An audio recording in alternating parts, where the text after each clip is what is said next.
नाज़रीन, आज की बहुत बड़ी ख़बर यह है कि यूनाइटेड मुस्लिम फोरम रियासती तेलंगाना का एक खुसूसी इजलास मौलाना अकबर निज़ामुद्दीन नायब सदर की सदारत में मुनक़िद हुआ, जिसमें यह मुत्तफ़िक़ा तौर पर फ़ैसला लिया गया कि आने वाली असम्बली इंतख़ाबात में यूनाइटेड मुस्लिम फोरम BRS और MIM की तायद व हिमायत करेगी।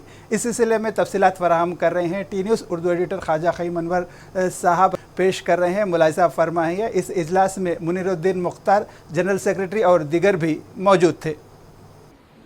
आदाब नाजरीन, अब हम यूनाइटेड मुस्लिम फोरम के दफ्तर पर हैं। यूनाइटेड मुस्लिम फोरम एक बावखार इदारा है। तेलंगाना रियासत ही नहीं बल्कि आंध्र प्रदेश में यूनाइटेड मुस्लिम फोरम कायम है। आज यूनाइटेड मुस्लिम फोरम का एक इजलास हुआ था, जिसमें एक फ़ैसला लिया गया है। बहुत बड़ा फ़ैसला हुआ है।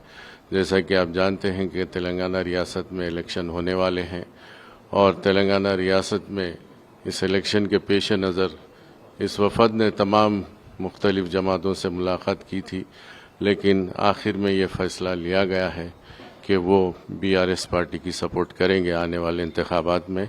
आइए इस सिलसिले में तफसीलात जानते हैं नायब सदर साहब अकबर निज़ामुद्दीन साहब से आज के इजलास के फैसले के बारे में और BRS पार्टी को जो सपोर्ट करने का ऐलान किया है उससे मुतालिक तफसीलात अकबर निज़ामुद्दीन साहब से जानते हैं।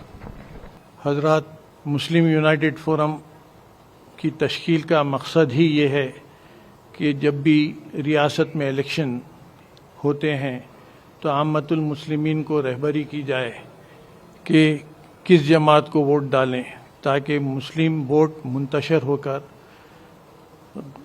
गैर सेक्युलर जमातों को फ़ायदा न पहुँचे। इसी कड़ी में जो मौजूदा रियासती इलेक्शन हो रहे हैं तेलंगाना रियासत के, इस सिलसिले में फोरम के मुतवातिर इजलास होते रहे। पहला जो इजलास हुआ था उसमें ये तय पाया था कि सेक्युलर जमातों से उनका मैनिफेस्टो हासिल करें, मंशूर हासिल करें और फिर हम अपने मुतालबात उनको दें और अपने मुतालबात मानने की सूरत पे फिर उनकी तायद करें, जिसका अखबारात के ज़रिए से हमने ऐलान भी किया था कि ये इस मकसद से ये इजलास हुआ। इस हमारे अखबारी ऐलान के जवाब में BRS पार्टी हमसे रुजू हुई और हमको दावत दी, जिस पर हमारा वफ्द, फोरम का वफ्द जाके KT रामाराव साहब से मिला और हमारा डिमांड ऑफ चार्टर उनको दिए और उन्होंने पढ़कर उससे काफ़ी मुतासिर हुए। बोले कि ये चीज़ें अगर हमें पहले मिल जाते तो हम अपने पार्टी के मैनिफेस्टो में शामिल कर लेते थे। और उन्होंने ये तयख़ुन दिया कि जैसा हुकूमत तश्कील पाएंगी बहुत जल्द हम आपके मुतालबात पर अमलावरी करेंगे। और साबिक़ा जो गलतियां थे उसके तरफ भी फोरम ने उनको तवज्जो दिलाई और उन्होंने अपने जो खामियां हुए उसकी नादिम भी हुए। आम्मतुल मुस्लिमीन को फोरम की तरफ से मैं ये मैसेज देता हूँ कि फोरम ये तय किया है कि मजलिस इत्तेहादुल मुस्लिमीन के जितने अरकान ठहर रहे हैं उनको तो पहले ही अखबारात में हम तायद का ऐलान कर चुके हैं। इसके अलावा रियासती सतह पर BRS के कैंडिडेट्स को अपना वोट डालकर भारी अक्सरियत से कामयाब करें। शुक्रिया। मुनीरुद्दीन मुख्तार साहब जनरल सेक्रेटरी भी हमारे साथ मौजूद हैं। आप थोड़ी रोशनी डालिए, जो मसले मसाइल आपने KTR साहब के सामने पेश किए हैं उसके बारे में कुछ फरमाइए।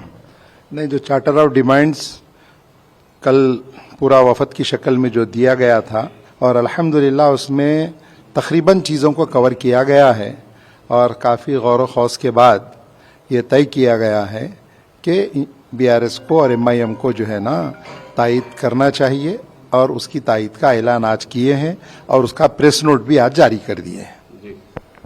बहुत बहुत शुक्रिया।